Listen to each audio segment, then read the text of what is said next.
Bueno, como celebramos el Día del Hombre Bautista, hemos querido hablarle a los hombres y creo que no pude encontrar otro ejemplo para inspirarnos y motivarnos en la gran responsabilidad que tenemos como líderes, cabezas de nuestros hogares, que mirar a un hombre de Dios como se nos presenta de modelo en integridad y en relación profunda, genuina con Dios. Estamos pensando en el hombre que venció de rodillas. Ese hombre es Daniel y su victoria fue esta. Daniel capítulo 6, verso 10. Cuando Daniel supo que el edicto había sido firmado, entró en su casa y abiertas las ventanas de su cámara que daban hacia Jerusalén, se arrodillaba 3 veces al día y oraba y daba gracias delante de su Dios como lo solía hacer antes. Este es un hombre que tenía la oración como un estilo de vida. O sea, no era algo a lo que él acudía cuando tenía problemas, cuando las circunstancias y las cargas lo presionaban. No, para él la oración era una manera de vivir, tal como Pablo recomienda en la primera carta a los Tesalonicenses, capítulo 5, verso 17, orad sin cesar. Eso es lo que Pablo tenía en su corazón cuando, inspirado por el Espíritu Santo, escribió estas palabras. Es un llamado a tomar seriamente la oración, porque sin ella no podemos vivir una vida que glorifique a Dios, no podemos ser los líderes que Dios quiere que seamos, no podemos tener el poder que necesitamos para enfrentar al enemigo y luchar contra nuestra propia naturaleza pecaminosa. La oración debe ser un hábito de todos los días, una necesidad. Creemos que su poderosa vida de oración fue la causa de que llegara a ser un hombre de tanta influencia en Babilonia, ante reyes. Él había estado delante de su Dios de rodillas, en forma constante, 3 veces diaria, día tras día, año tras año. Y el texto que acabamos de leer nos relata la actitud que él asume, Daniel, en medio de una terrible amenaza que vino sobre su vida. Un peligro, un terrible peligro, y él responde buscando a Dios, dirigiéndose, como era su costumbre, en silencio, a la habitación de su casa, y allí delante del Dios vivo, a quien conocía muy bien, porque para él no era un extraño, tenía una verdadera relación con él, lo buscaba todos los días. Y eso considerando que Daniel no tenía la bendición que nosotros tenemos de poder buscar a Dios a través de su palabra completa en la Biblia, donde Él se nos muestra tal cual es, donde cada día podemos ir conociéndole más y más, donde cada día podemos deleitarnos en sus gloriosas promesas y ver de una manera clara su carácter. Y al descubrirlo en las Escrituras, no hay mayor inspiración ni mayor fortaleza a nuestra fe que esa, buscarle en oración.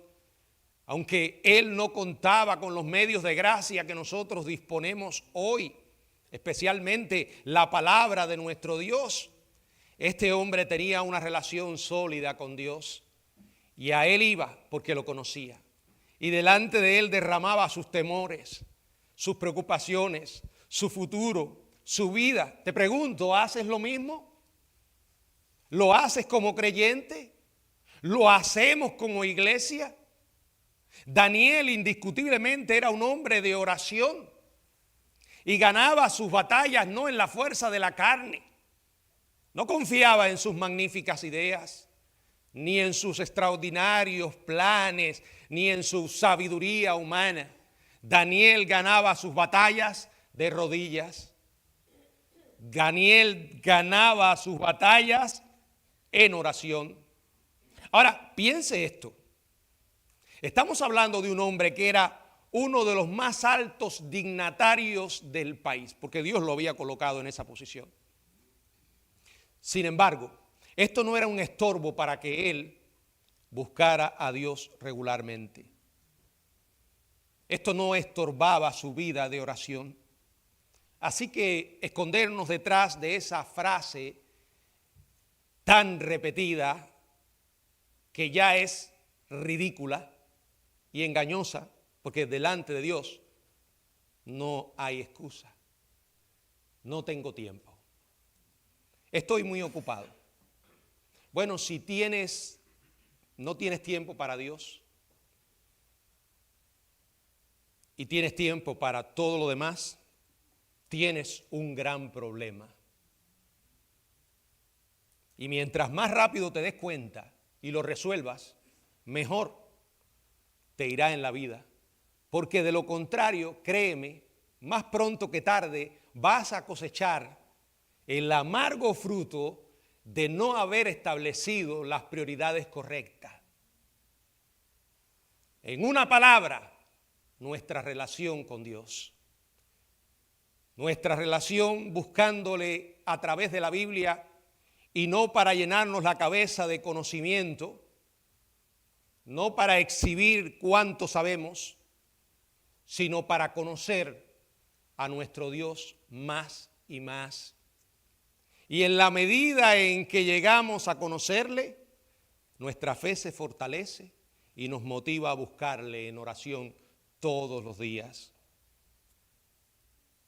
El capítulo 6 de Daniel generalmente nos hace pensar en la historia del foso de los leones. Pero si consideramos el contexto del pasaje donde se desarrolla esta historia, ya Daniel había vivido 70 años en Babilonia. Ciro el persa y Darío el meda reinaban. Darío fue el primero en sobresalir, tomando el trono de Babilonia. En 2 o 3 años, Ciro incorporó a Babilonia al imperio persa, mientras que Darío era rey de Babilonia. Ciro era el rey de Persia. El reino de Darío estaba dividido en muchas provincias y cada una de ellas estaba bajo la autoridad de lo que ellos llamaban un sátrapa. A Daniel se le dio el cargo que equivaldría hoy al del primer ministro, porque su responsabilidad consistía en supervisar a todos estos sátrapas. Este es el último capítulo que registra acontecimientos en la vida de Daniel. Ya era un anciano, tal vez unos 90 años. Estaba en la cumbre de su carrera, siendo un hombre respetado y honrado por todos y especialmente por Dios. Pero ahora, ya anciano, tiene que volver a pasar por una difícil prueba, porque aunque para muchas personas era un gran hombre, el diablo nunca descansa. El enemigo de Dios y de nuestras almas constantemente anda como león rugiente, buscando a quien devorar. Lo intenta una y otra vez, hacer daño a la obra de Dios, hacer daño a nuestras vidas espirituales. Necesitamos estar conscientes de esto, porque estamos en medio de una batalla y no podemos darnos el lujo de ignorar esa batalla, porque de la única manera que podemos vencer es aferrándonos a nuestro Dios. Y los enemigos de Daniel estaban aguardando, estaban buscando querían hacerle daño. Y él los enfrenta de la mejor manera que podía hacerlo, orando, buscando a su Dios, porque lo conocía.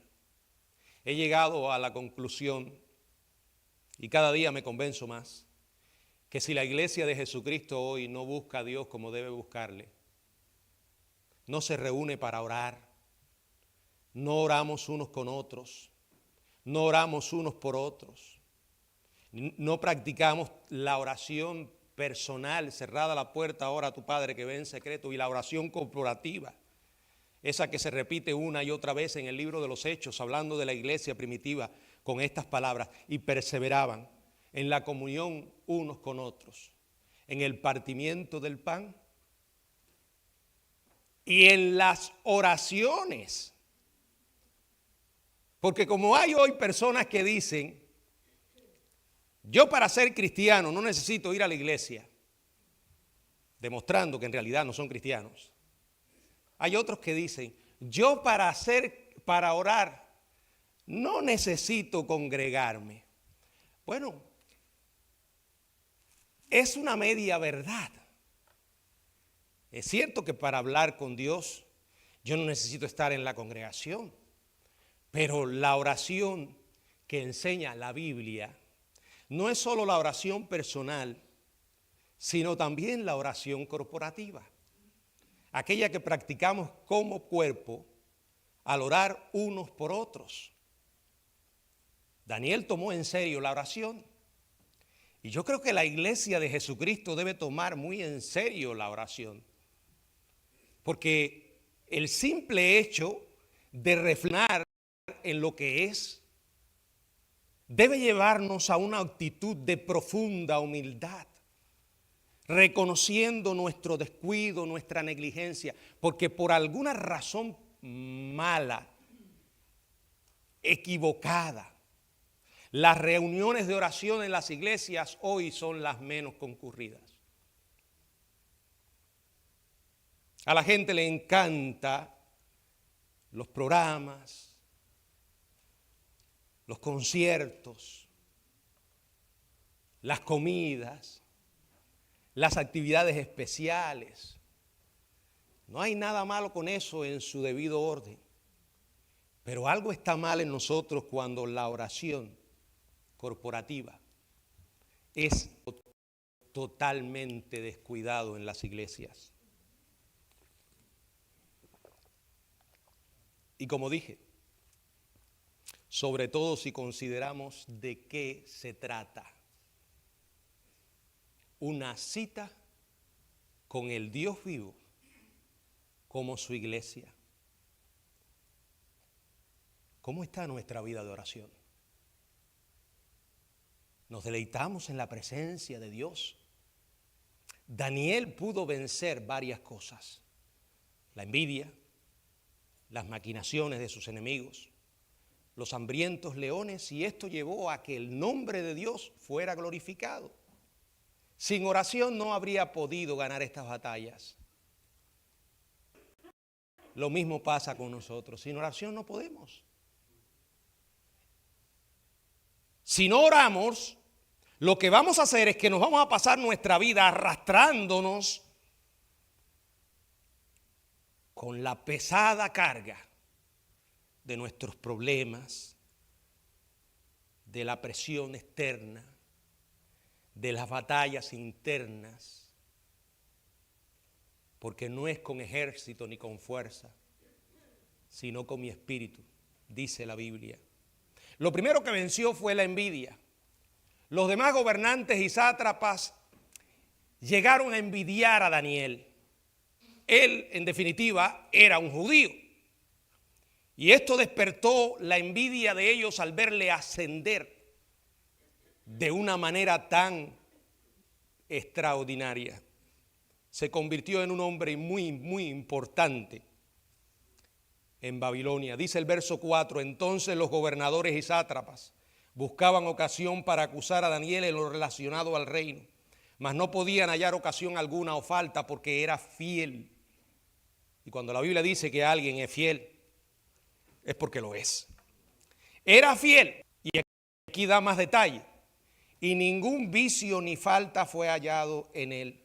No era un hombre con una duplicidad moral, no era un hombre con polvo debajo de la alfombra, con esqueletos en el closet, no tenía una cuenta bancaria escondida donde se iba llevando el dinero de los contribuyentes de Babilonia.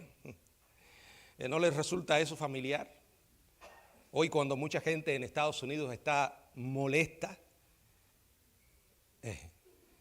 porque se ha descubierto el nivel de corrupción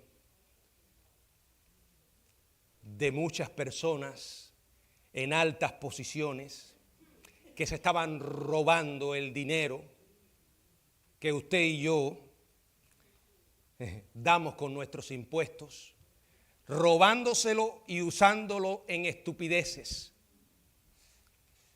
Daniel no tenía ningún problema. Yo creo que si Daniel hubiera conocido, si en aquella época habría existido un tipo como Elon Musk, empleado por el gobierno de Babilonia para hacer una auditoría, Elon Musk habría perdido su tiempo. Porque Daniel no era un corrupto. Verso 5. Entonces dijeron aquellos hombres: no hallaremos contra este Daniel ocasión alguna para acusarle. No la hallamos contra él en relación con la ley de su Dios. El tipo era tan, pero tan íntegro que no tenía manera de hacerle daño. Y la envidia los dominaba. Querían deshacerse de él. Miren, la envidia es un pecado muy sutil. La Biblia en Proverbios 14:30 dice que es carcoma de los huesos. También en Proverbios, en el capítulo 27, verso 4, dice: cruel es la ira e impetuoso el furor, mas ¿quién podrá sostenerse delante de la envidia? Acuérdense que la envidia fue la que mandó a José a Egipto. La envidia metió a Daniel en el foso de los leones. Y desde una perspectiva humana, la envidia fue la que llevó a Cristo a la cruz. La envidia de los religiosos. Sabemos que murió por nuestros pecados y que era parte del plan de Dios, pero parte de la responsabilidad de aquellos religiosos que querían deshacerse de Cristo era por envidia. La envidia es rebelión contra Dios. La envidia es no querer que otros prosperen. La envidia se molesta cuando otros son bendecidos en lugar de nosotros. Hay una naturaleza carnal que no quiere que otros tengan éxito y prosperidad más que nosotros. En el mundo político podemos encontrar ideologías que se han formado por resentidos que odian a los que tienen dinero porque no tuvieron la misma oportunidad o no la supieron aprovechar. Al final, en el corazón de muchos de estos, lo que hay es envidia. La envidia arruina reputaciones. La envidia divide iglesias. La envidia destruye naciones. Incluso la envidia provoca asesinatos. Acuérdense de Saúl. La envidia nos encadena a una prisión levantada por nosotros mismos y es una miserable manera de vivir. Aún los que somos cristianos tenemos batallas con la envidia. Tenemos que tener cuidado. Si la detectamos en nuestra vida, debemos juzgarla por lo que es. Perdóname, Señor, ¿por qué me voy a molestar que a aquel le vaya bien? O al menos que le vaya bien materialmente, porque el hecho de que alguien tenga dinero no significa que le va bien verdaderamente. Si yo empiezo a pensar que porque él tiene dinero le va bien, es que yo estoy con una mentalidad distorsionada. Pero no solo porque alguien tenga dinero, porque tenga salud, porque no sé, le vaya bien en el sentido aún espiritual. Si me molesto con eso, reconozco o reconócelo como pecado y háblale a Dios de tu problema. No le vas a decir algo que Él no sepa, pero sí se lo estás confesando y pidiéndole perdón y pidiéndole que te ayude a pensar de una manera distinta. Por ejemplo, la crítica destructiva es un síntoma o puede ser un síntoma de la envidia. Estos perversos sátrapas estaban movidos por la envidia y querían encontrar algo para destruir a Daniel. Con frecuencia esas personas que se pasan la vida mirando a los demás, señalándoles con el dedo para intentar ocultar su mala conducta, están motivados por la envidia. Y acuérdense que Dios nos ve y Él ve donde tú y yo no podemos ver. La mirada de Dios alcanza el corazón humano. Solo con la oración es posible vencer la envidia en nuestras propias vidas y en la vida de aquellos que nos quieren hacer daño. Tenemos que empezar a hablarle a Dios de lo que estamos pensando y sintiendo. Perdóname, Señor, esto está mal. Y yo sé que tú lo sabes. Ayúdame a gozarme con los que se gozan. Porque muchas veces estoy dispuesto a llorar con los que lloran. Pero cuando a otros le va bien, hay algo que está mal en mi vida. Señor, ayúdame a enfrentar la envidia de otros. No tomando venganza por mis manos. Hazte cargo, Señor. Yo lo pongo en tus manos. Tú lo sabes. Ayúdame a descansar en tu cuidado soberano y en tu justicia perfecta. Segundo, no solo venció la envidia, sino también las maquinaciones de sus enemigos. Acuérdense que estos personajes llegaron a la conclusión que solamente en lo relacionado con su religión podían encontrar algo. ¡Qué tremendo! Que en lo único o de lo único que podían acusarle era de ser un hombre de Dios.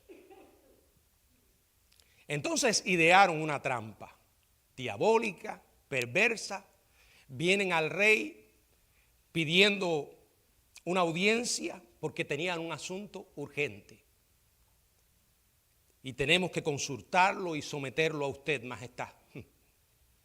Es más, llegaron a decir que todos estaban de acuerdo. Verso 7 dice, todos los gobernadores del reino, magistrados, sátrapas, príncipes, capitanes, han acordado. Un momento. Esto empezó como una mentira, con una mentira y era una mentira. ¿Por qué? Porque no todos sabían de ese acuerdo. Daniel, el principal, no había sido consultado. Ahora ellos presentan esta trama o esta trampa de una manera tan sutil, tan llena de manipulación, porque querían de alguna manera acrecentar el orgullo del rey, supuestamente estando ellos preocupados por su honra y por su respeto. Dice que promulgues un edicto real y lo confirmes, que cualquiera que en el espacio, disculpe, de 30 días demande petición de cualquier dios u hombre fuera de ti, oh rey, sea echado en el foso de los leones.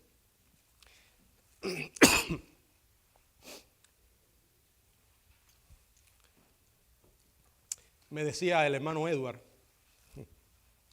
que su papá le decía cuando era chico, cuando eso pasa, que nos cae esa colcomilla, eso es un duendecito que viene con una plumita en la garganta y te empieza a hacer cosquillas. Bueno, yo no creo que sean duendecitos, ¿verdad? Pero el efecto casi es igual. Gracias, hermano. Ellos fueron al rey para estimular su ego y le dijeron que promulgues un edicto real y lo confirmes, que cualquiera que en el espacio de 30 días demande petición de cualquier dios u hombre fuera de ti, oh rey, sea echado en el foso de los leones. Miren cuánta manipulación, cuánto falso halago, ¿verdad? Cuánto de perverso usando al rey para deshacerse de Daniel. Y el hombre cae en la trampa. Firma el decreto y al él firmarlo se llega a convertir en una ley inalterable de los medos y de los persas. Miren hasta dónde fueron ellos para lograr su objetivo: destruir la reputación y la vida de un hombre bueno. Miren, si hubiesen indicado en el decreto que ninguna petición debía dirigirse al Dios de los hebreos solamente, porque ese era el propósito que tenían, el rey no era estúpido y se hubiese percatado inmediatamente del objetivo de estos hombres y no habría firmado el decreto. Pero ellos lo que hicieron, que presentaron este decreto de una manera general y se manifestaron dispuestos a dejar de lado y hasta insultar su propia religión y la multitud de dioses en los que ellos creían para lograr su objetivo, para cumplir su propósito motivado por el odio contra Daniel. Fíjense hasta dónde llegaron. Lo hicieron de una manera general para que Daniel cayera en la trampa. Ahora, este hombre, Daniel, como hombre de Dios, como un anciano sabio, con discernimiento, comprendió lo que estaba pasando. Pero me maravilla la respuesta de Daniel. Lo primero que vemos es que él no dio ni un solo paso para desbaratar la conspiración. No pidió una audiencia urgente con el rey para explicar lo que estaba pasando. Es más, la Biblia no dice que hizo algo, no hizo nada, no habló nada. Confió simplemente en su Dios y dejó el resultado en sus manos. Yo no leo que por miedo, por preocupación, abandonó rápidamente la capital para atender asuntos gubernamentales, ni tampoco cambió su estilo de vida de oración. No veo que haya dicho, bueno, ahora debo entonces comenzar a tener mis oraciones en privado. Hay que ser sabio. Y esto me permitirá tener mayores oportunidades en el futuro. O sea, un mecanismo de racionalización para justificar la desobediencia. Él lo que hizo fue lo que siempre había hecho. Tampoco se puso a exhibir su piedad. Así lo hizo. Verso 10, cuando Daniel supo que el edicto había sido firmado, entró en su casa y abiertas las ventanas de su cámara que daban hacia Jerusalén, se arrodillaba 3 veces al día y oraba y daba gracias delante de su Dios. Y es importante como lo dice la Biblia, como lo solía hacer antes.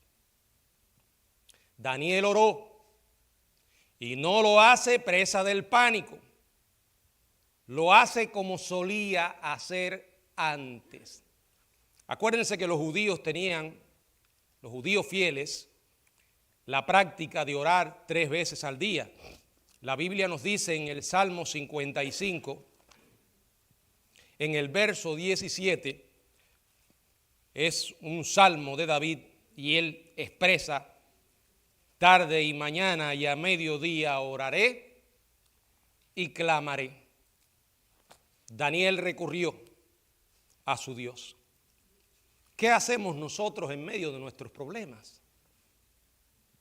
En medio de nuestras adversidades. Hay gente que va a la oración como si fuera a tomar un extintor contra incendios para apagar el fuego que ha surgido. Pero lo de Daniel no era una reacción. Él hizo lo que siempre había hecho. Buscó a su Dios en oración frente a aquellos enemigos. Saben, aquellos enemigos estaban motivados por el mismo enemigo que tú y yo tenemos hoy. Que porque no lo podamos ver físicamente no significa que no sea real. Es una persona. La Biblia lo describe de muchas maneras y una de ellas es que es un león rugiente. Aunque no lo podemos ver físicamente, vemos sus marcas en todas partes. Satanás constantemente está ideando planes macabros para destruir la vida de los hijos de Dios. Mis hermanos queridos, esto no es una idea teológica, es una verdad bíblica que debe alertarnos, reconociendo nuestra fragilidad y cuánto necesitamos el poder de Dios. Por eso Pablo escribió en la segunda carta a los Corintios, capítulo 2, verso 11, para que Satanás no gane ventaja alguna sobre nosotros, pues nos ignoramos sus maquinaciones. Anda maquinando, tiene legiones de demonios a su servicio. Una y otra vez está observando nuestras vidas y a lo largo de los años ha adquirido una experiencia muy grande en la naturaleza humana. El diablo sabe cómo puede atacarnos, sabe qué tentación es la que más va a funcionar con tu vida y con la mía. ¿Se han puesto a pensar, estando en medio de ese ataque y con semejante enemigo? Hay cristianos que no buscan a Dios. Para ellos buscar a Dios es venir aquí el domingo o ver uno que otro mensaje en internet. Buscar a Dios es buscarlo en primero, personalmente.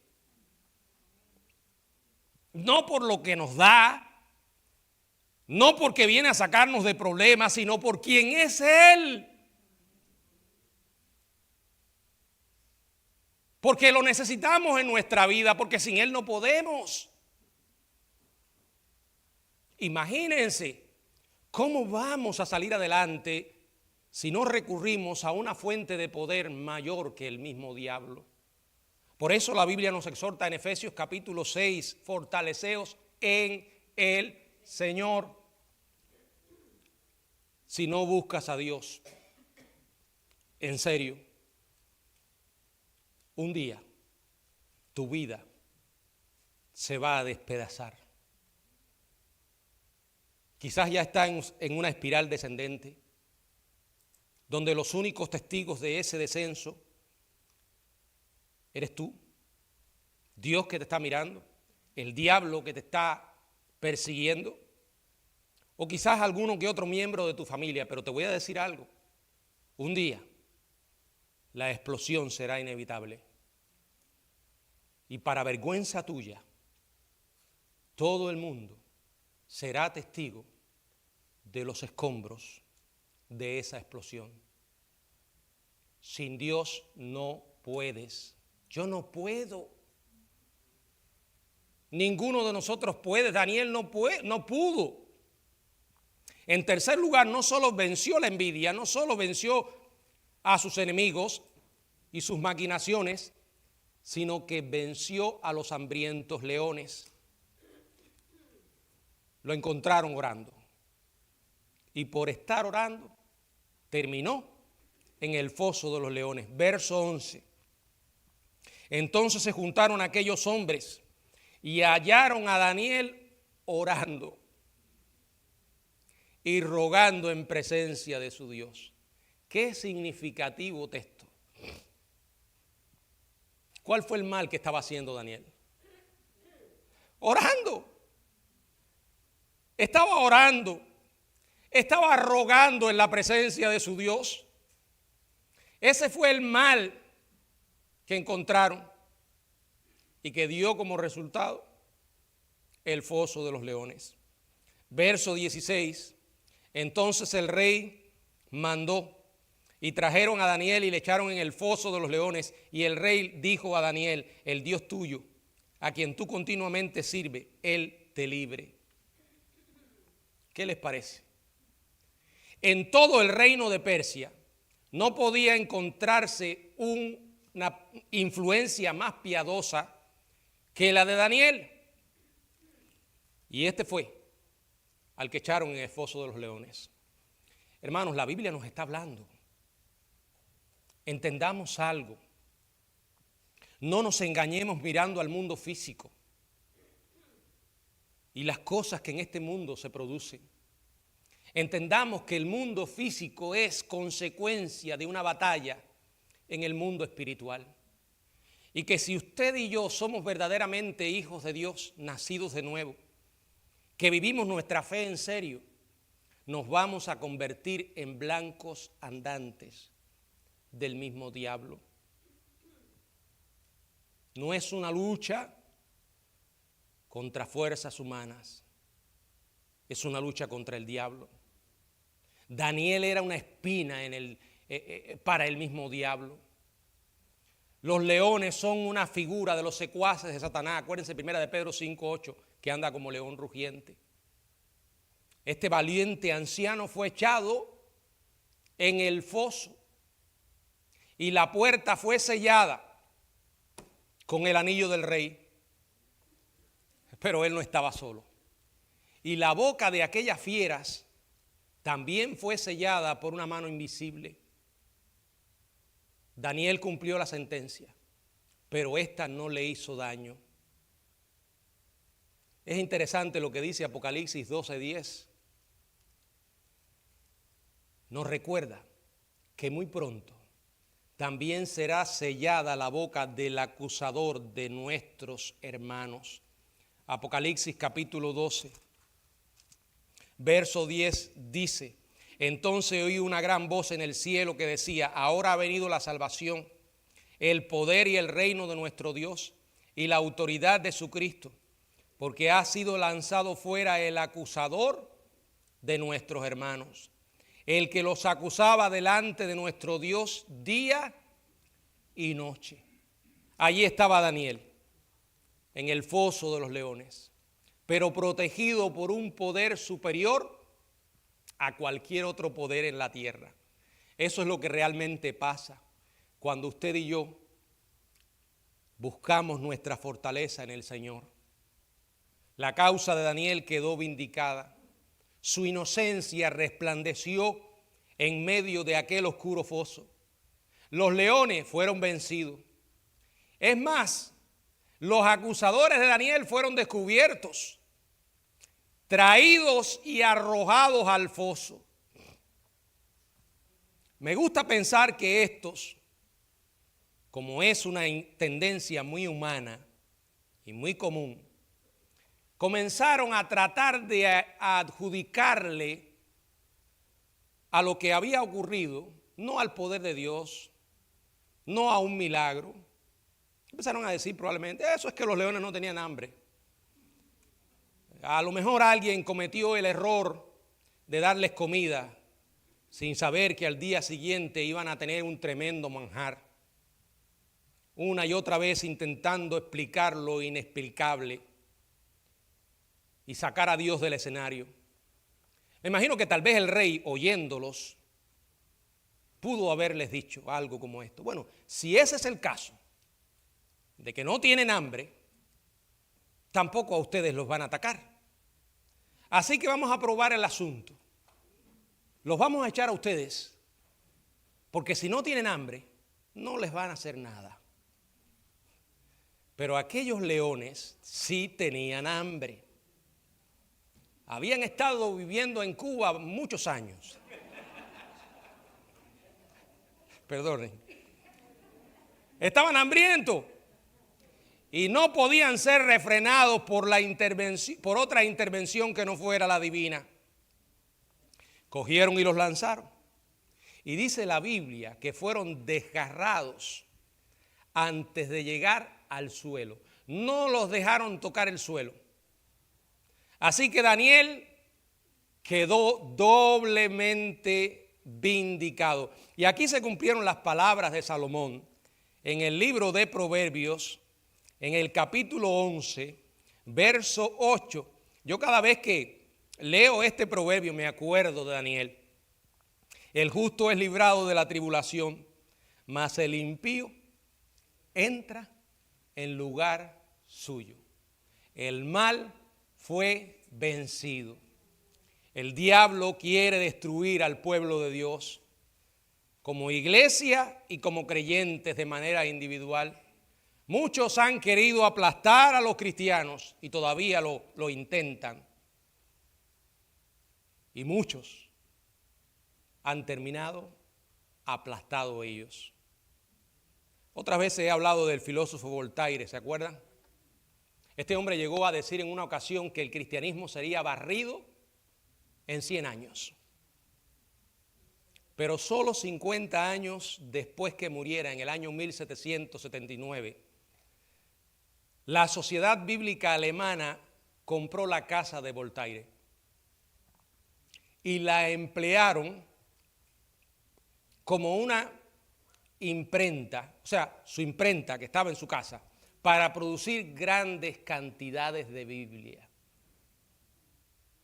Durante la Segunda Guerra Mundial, Adolfo Hitler levantó una enorme estructura de piedra en Monte Carlo. Iba a hacer una emisora de radio desde donde lanzaría propaganda nazi a África del Norte. Desde aquel mismo edificio, Radio Transmundial ha estado emitiendo el amor redentor de Cristo para toda la humanidad, Rusia y África. Una y otra vez vemos ejemplos en la historia. Porque aquello que pasó entre Saulo y Jesús en el camino de persecución a Damasco, no solo nos relata la conversión de Saulo, sino además un principio que confirmamos una y otra vez en la historia. Saulo le preguntó al Señor cuando vio aquel resplandor: ¿quién eres, Señor? Y él le dijo: yo soy Jesús, a quien tú... pero él no estaba persiguiendo a Jesús. Ya Jesús no estaba. Literalmente no estaba.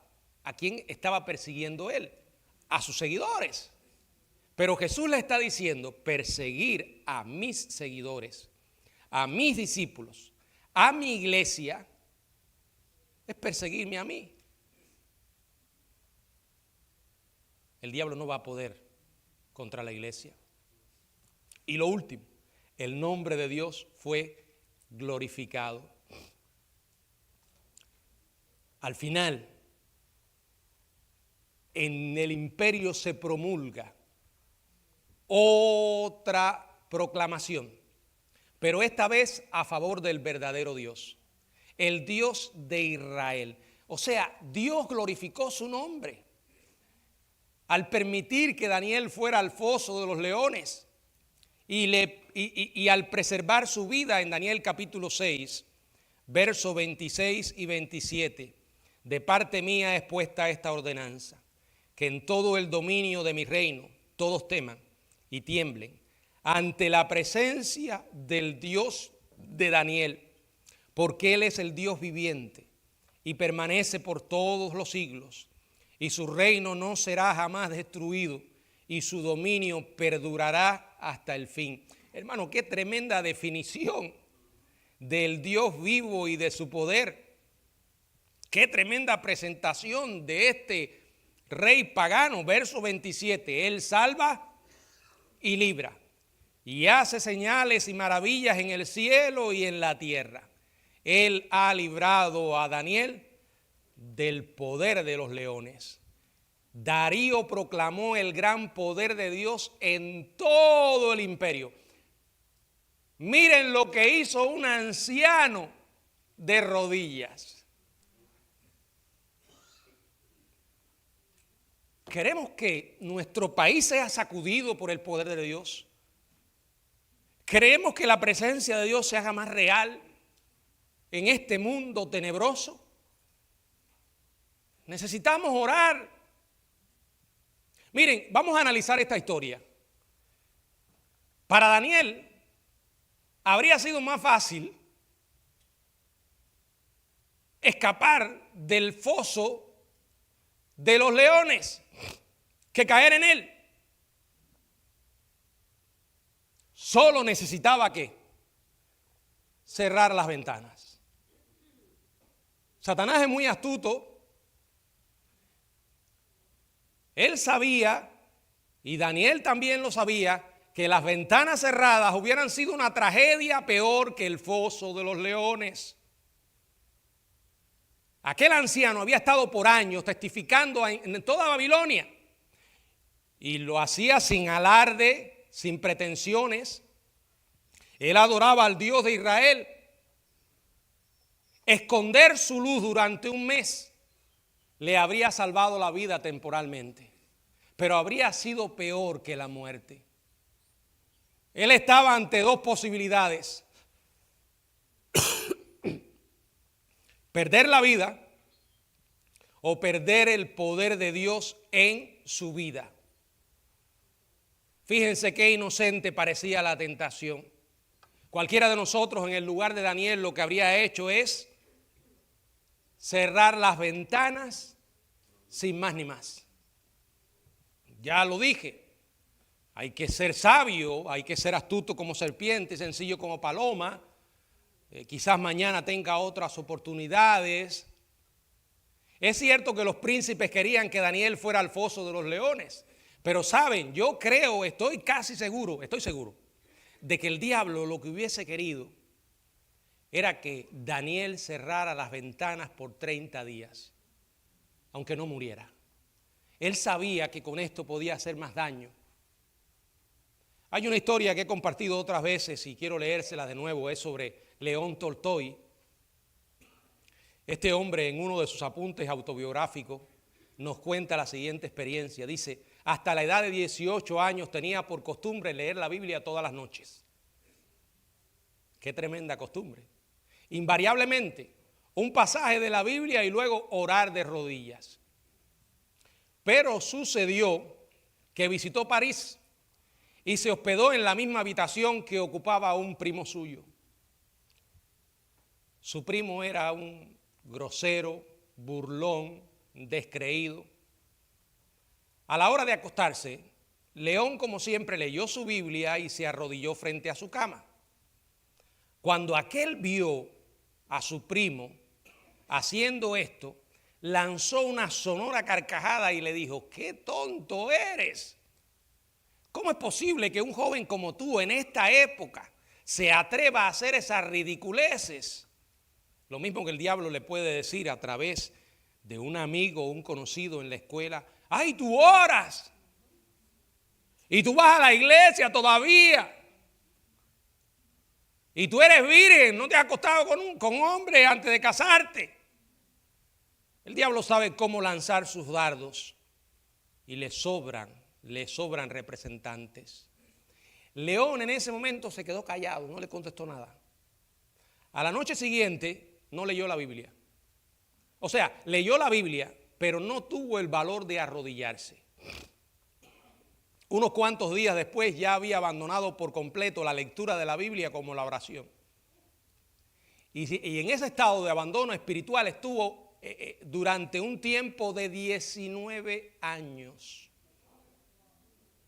Al final, este hombre regresa y se produce en su vida un verdadero despertar espiritual. Se inicia una nueva etapa en su vida y ese despertar es el que se hace tan claro en muchas de sus obras literarias a partir de ese momento. Piense en esto. un periodo de 19 años de abandono espiritual que comenzaron en el momento en que no tuvo el valor de arrodillarse y de enfrentar a su primo. Lo he visto a lo largo de la historia en la vida de muchos jóvenes que hoy son tremendamente presionados por una sociedad enemiga de Dios, envenenada por ideologías que tienen el propósito de alejar a la gente de Dios. ¿Qué es sino esa ideología woke, como le dicen? No es más que una nueva mutación del antiguo marxismo, intentando volver a levantar su cabeza. Y hasta hace unos meses casi que lo logró en el corazón de los Estados Unidos de América. Porque muchos creyentes, cuando son presionados, guardan silencio, se avergüenzan de Cristo. Yo sé que es difícil, pero cuando uno se pone a pensar quién es Dios y en lo que Él hizo por nosotros y en lo que Él hace y en lo que ha prometido hacer, no puedo quedarme en silencio. Si la gente hoy no se avergüenza de decir que son homosexuales, lesbianas, borrachos, que se enamoraron de un animal o se casaron con un muñeco, si la gente hoy presenta su vida privada en público con todo tipo de ridiculeces sin vergüenza alguna, ¿cómo aquellos que decimos conocer al Dios vivo nos vamos a avergonzar de Él? Él no se avergonzó. Si hoy puedo yo estar predicando en este lugar con autoridad, es porque creo que Dios es quien dice que es y que Jesucristo es el Salvador. ¿Cómo está nuestro tiempo de oración? ¿Qué hace falta para que nos arrodillemos? ¿Qué es lo que necesitamos para que como iglesia busquemos al Señor con profundidad y dejemos de pensar en que nosotros podemos sin Dios? No podemos, hermanos. No podemos, lo necesitamos en nuestra vida y lo necesitamos en nuestra iglesia. Daniel venció porque buscó a Dios de verdad. Nosotros necesitamos entender que necesitamos a Dios de verdad. Al final de esto es de lo que se trata. El único Dios verdadero que por gracia y misericordia nos buscó y nos salvó. Qué enorme bendición que Él nos haya traído al Padre cuando tanta gente hoy vive en oscuridad espiritual y siguiendo a falsos dioses. El Papa está a punto de irse. Y yo oro por su alma, ahora que está vivo. Porque cuando este señor se muera, va a tener un gran problema. Un gran problema. Porque no he visto ni una sola vez en su vida, en las cosas que ha hecho y en las palabras que ha dicho, que haya entendido de verdad el Evangelio de Jesucristo. Cuando uno mira esas cosas y dice, ¿cómo es posible que alguien que el mundo considera un líder espiritual y está en semejante posición ignore totalmente el Evangelio? ¿Por qué, Señor, a mí? ¿Por qué me alcanzaste y me diste la enorme bendición de conocerte? Porque no, todos los caminos no llevan al cielo, es solo uno. Piénsalo. El Dios que tú dices creer y que yo digo creer y que hablamos acá y que hablan los cristianos una y otra vez es el único Dios verdadero. Jesucristo es el único mediador entre Dios y los hombres. No hay otro. Por eso cuando oramos estamos yendo a ese Dios. No le estamos hablando a un ídolo, no le estamos hablando a una piedra, a un palo. Estamos hablando con el Dios vivo. El diablo no querrá que tú ores ni que busques a Dios en su palabra. Este país y el mundo entero puede todavía ser sacudido antes que Cristo venga. Si tú y yo tomamos en serio la responsabilidad de administrar nuestro tiempo y orar por los perdidos y por nuestras propias vidas para que verdaderamente seamos de influencia. El misionero Jean Elliot, muerto en los indios Auca en la década del 50, dijo en cierta ocasión: Dios está todavía en su trono y el hombre en su estrado. Solo los separa la distancia de las rodillas. ¿Estás tú dispuesto a salvar esa distancia? Puesto de rodillas y clamando al Señor. Busca a Dios. No es ir un momento a un lugar. Eso es parte de nuestra vida de oración. Pero puedo estar caminando y buscando a Dios, hablando con Él, contándole a Él. Al final, vamos hacia Él. Cada día que nos regala y por el que damos gracias es un día menos en esta tierra y un día más cerca de Él. Ahora nos relacionamos por la fe, pero eso es el cielo, estar en su presencia para siempre. Ya allí no nos va a hacer falta la fe, le veremos cara a cara. Pero mientras tanto podemos usar el poder que Él nos ha dado en la oración. Habla con Dios todos los días. Cuéntale de todo, dale gracias antes de comenzar a orar por quien es Él, por la enorme misericordia que ha tenido con tu vida. Se nos olvida, a mí se me olvida, a todos nos ha pasado. Ahora que estoy revisando otra vez mi diario, todos los días digo: Señor, pero qué misericordia. ¿Qué misericordia tuviste con mi vida y con mi familia?